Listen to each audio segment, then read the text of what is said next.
सुबह सुबह आज सड़क पर अत्यधिक चहल पहल देखकर मेरे मन में एक सवाल आया। इस सड़क पर यदि कोई अर्धमृत भी पड़ा हो तब भी लोगों को चाह नहीं होती। आज सूरज किस दिशा से निकल गया? तभी आगे से पुलिस अधिकारी की उग्र स्वर में आवाज आई, उन लोगों को सड़क से दूर रखो, मंत्री जी आते ही होंगे। फिर मेरी नजर दोबारा सड़क पर गई, जहां बहुत से लोग मंत्री जी का पोस्टर लिए सड़क के किनारे खड़े थे। बात मेरी समझ में बिल्कुल ना आई कि जो लोग मंत्री जी के समर्थन में खड़े हैं उन्हें सड़क से दूर रखने की बात क्यों कही जा रही है। तभी वहां से एक हवलदार बोला, यस सर, और भागते हुए सड़क के दूसरी तरफ गया, जहां कुछ लोगों को जबरन सड़क पर आने से रोका जा रहा था। अब बात मेरे समझ से परे थी। जहां सड़क पर इतने सारे लोग हैं, इन लोगों को छोड़कर अधिकारियों को उन चंद लोगों की चिंता क्यों है? मैंने अपने बगल में खड़े एक आदमी से पूछा, क्यों दादा, उन लोगों को क्यों रोका जा रहा है? उसने बोला, बहुत भोले हैं बेचारे, उन्हें लगता है मंत्री जी के काफिले से वे अपनी बात मंत्री जी तक पहुंचा देंगे। अरे मंत्री जी तो यहाँ रुकेंगे भी नहीं, बस यहाँ से उनका काफिला गुजरेगा। मैंने फिर बोला, जब मंत्री जी यहाँ रुकेंगे ही नहीं तो क्या फर्क पड़ता है वो लोग सड़क के करीब रहें या सड़क से दूर? तो फिर वो आदमी दोबारा से मेरी तरफ देख कर बोला, अच्छा, तुमने अभी बस उन्हें दूर से देखा है, उनकी बातें नहीं सुनी? इतनी भीड़ में उनकी बातें सुनना असंभव था। मैंने उस आदमी से ही पूछा, क्या कह रहे हैं? वह आदमी बोला, उनका अपराध बहुत बड़ा है, वो भीड़ से विपरीत नारेबाजी कर रहे हैं। अरे भाई, जब इतने लोगों को चिंता नहीं है, सड़क टूटी है, विकास नहीं हुआ, रोजगार नहीं है, विद्यालय खंडित है, मास्टर नहीं है, बाढ़ आई है, तो फिर इनको क्या जरूरत है लोगों का मसीहा बनने की? मैंने फिर बोला, तो क्या गलत कह रहे हैं? अरे हम अपना प्रतिनिधि इसलिए नियुक्त करते हैं ताकि हमारी मूलभूत आवश्यकता और समस्याओं का समाधान जल्दी से हो सके। और ये समस्या उन 4 लोगों की तो नहीं, यहाँ इतने लोग हैं, वो कुछ बोलते क्यों नहीं? और अगर विकास होगा तो उसका फायदा तो सबको ही मिलेगा।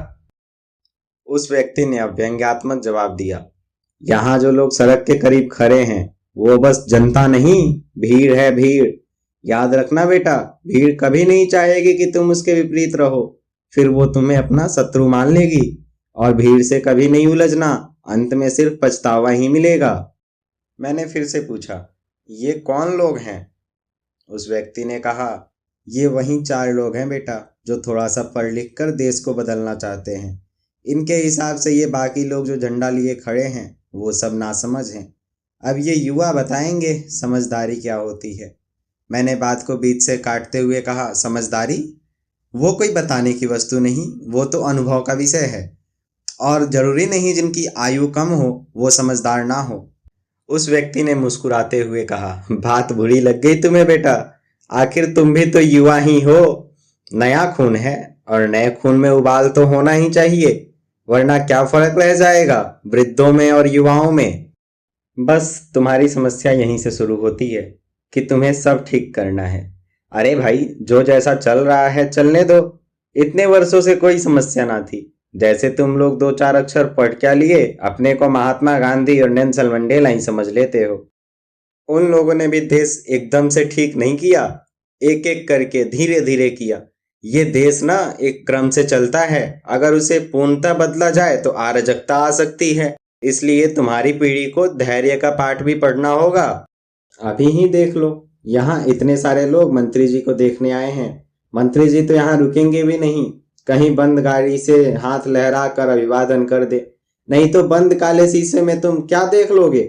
उन्हें फर्क नहीं पड़ता कि उनके लिए तुम यहाँ धूप में खड़े थे, और हो भी क्यों, उन्होंने तो नहीं कहा था। वो तो अपनी एसी वाली गाड़ी में बैठे चले जाएंगे। बाकी तुम जानो और ये लोग जाने।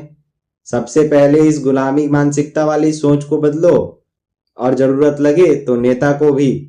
अगर उनका काम राष्ट्रहित में ना लगे तो उन्हें बदलने में एक पल भी सोचना ना पड़े। आखिर इसी का नाम तो लोकतंत्र है। मैंने फिर कहा, वो तो ठीक है, लेकिन इसकी क्या संभावना होगी? जो नया आएगा वो वैसा ना होगा। पैसा और सत्ता तो अच्छे अच्छे ईमानदारों का ईमान बेच देते हैं। अब वो व्यक्ति ठहाके मारकर हंसा और कहा, तो तुम्हें क्या लगता है वो तुम्हारे लिए काम करेंगे? यहाँ सब अपनी झोली पहले देखते हैं, और जनता भी उन्हें लूटने देती है, सो वो लूटते हैं। जनता को लगता है एक वोट से उसने उस नेता को अपना कर्जदार कर लिया, और नेताजी जरूरत पर उसका साथ देंगे। गुरु, यहाँ अपने भी अपनों का साथ नहीं देते और तुम गैरों से उम्मीद लगाते हो। अपना बेटा ही माँ बाप को वृद्धाश्रम छोड़ आता है, जिन्होंने उसे जन्म दिया, उसे पाला पोसा, उसकी सुधा मिटाई, उसे बड़ा किया, पढ़ाया लिखाया, वो भी अपने माता पिता के बलिदानों को भूल जाता है, तो नेताजी तुम्हारा एक वोट नहीं भूल सकते। अरे अगर तुम्हें कुछ बदलना है तो पहले खुद को बदलो। जिस भी नेता को चुनो यह मान कर चुनो कि ये भी लूटेगा और मुझे इसे लूटने नहीं देना है। अभी ये बातें चली रही थी कि मंत्री जी का काफिला वहां से गुजरा। उन्होंने बंद गाड़ी से ही हाथ लहराकर अभिवादन किया और मुस्कुराते हुए चले गए।